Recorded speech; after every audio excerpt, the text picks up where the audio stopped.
And we are starting off with India, where the race to power is only heating up. And tonight we are focusing on the key words that end up dominating the discourse ahead of any election and even after. The issue of clean governance. But to what extent are criminality and corruption actually poll issues for the voters? You see, the parties showcase the image of promising corruption-free, clean governance. But the fact of the matter is that there are sitting MLAs in the poll-bound states who have criminal cases against them. Remember, the 5 Indian states going to the polls are Rajasthan, Madhya Pradesh, Chhattisgarh, Telangana and Mizoram. Just have a look at the numbers. They're all as per the Association for Democratic Reforms, or ADR, which is an electoral watchdog. We are starting off with the state of Madhya Pradesh, where 93 out of 230 sitting MLAs have criminal cases registered against them. That's 40%. Let's move on now to the state of Rajasthan.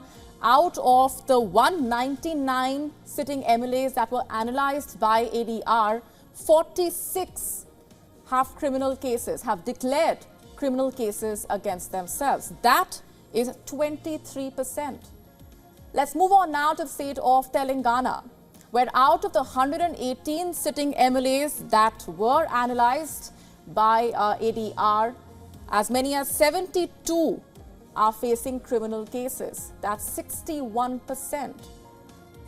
And in the state of Chhattisgarh, out of 88 sitting MLAs that were analyzed, 21 sitting MLAs have declared criminal cases against themselves.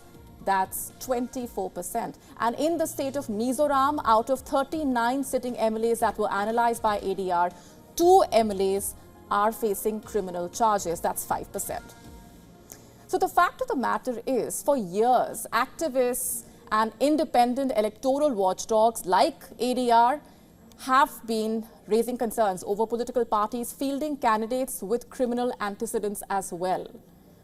In fact, after the 2019 Lok Sabha elections, according to ADR, 43% of the newly elected MPs had pending criminal cases against them. 43%. But to what extent does the issue of criminality actually affect the voters? To what extent is corruption actually a poll issue? And what are the ways in which clean governance can actually be hoped for? We posed these questions to former Central Information Commissioner Shailesh Gandhi. Listen in to what he shared with us. In fact, we asked him about the ways in which parties across the political spectrum promise clean governance, but at the same time, sitting MLAs have criminal cases against them. We asked him if this is classic hypocrisy at play. We also asked him to what extent these are actual issues that matter to the voters, according to him. On this issue, I think we are living in a hypocritic world. We are total hypocrites. We don't recognize, we know the truth. Everybody knows that to stand for, let's say, Lok Sabha election, you are permitted to spend only 70-75 lakh rupees.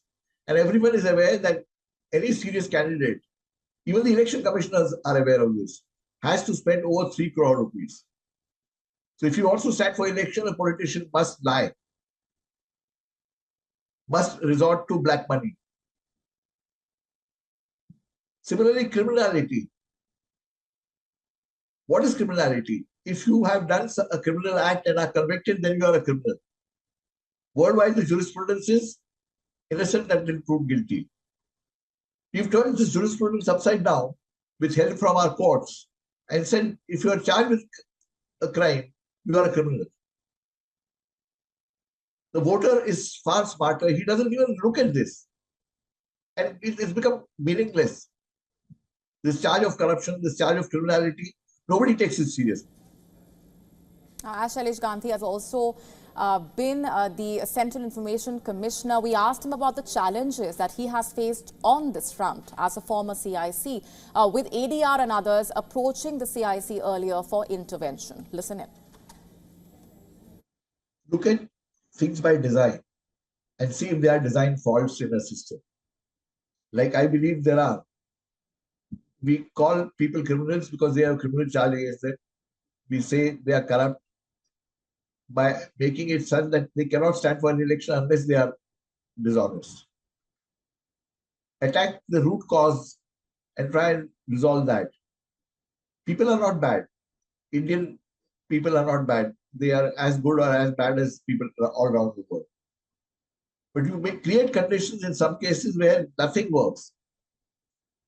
We have also a Protection of Corruption Act, which you may not be aware of. It's called Prevention of Corruption Act, but I call it Protection for Corruption Act. If a public servant has to be proceeded against, formally, if you wanted to charge him with something and prosecute him, you needed government permission, which never came. Now, in 2018, we've amended it further, said, or safety law, corrupt co. We said you can't investigate a corrupt man. A corrupt public servant cannot be investigated by police without government approval.